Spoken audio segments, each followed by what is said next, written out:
না। আবারও বলছি, নিজের সম্মান নিজের কাছে। অতএব আপনারা বিনা কারণে অহেতুক সমস্যা সৃষ্টি না করে কলকাতা বাউন্ড রাস্তায় গিয়ে দাঁড়ান এবং সুন্দরভাবে অনুষ্ঠান পরিদর্শন করুন। আমাদের কিন্তু বারবার এক কথা বলতে বাধ্য করবেন না। আবারও জানিয়ে রাখলাম, চিহ্নিতকরণ করতে আমাদের খুব একটা বেশি সময় লাগে না। আপনাদের কাছে অনুরোধ, আপনারা অনুষ্ঠান দেখুন, কিন্তু সকলে যাতে দেখতে পাই, তারা যাতে ক্ষতি না হয়, সেটা আপনারই দায়িত্ব। আপনি আশা রাখবো আপনারা সেই দায়িত্ব পালন করবেন।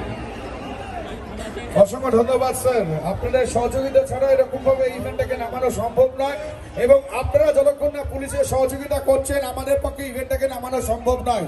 যারা ভিড়ের মধ্যে রয়েছেন, প্রবলেম মনে হচ্ছে, তারা প্লিজ কলকাতা বাউন্ডের যে রাস্তাটা আমাদের বাড়িকে করা হয়েছে ওখানে চলে যান।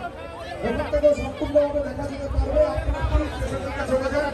সামনে খেলাধুলি করলে কিন্তু আমরা সিরিয়াসলি বলছি, আমাদের পারবো না আজকে ইভেন্ট।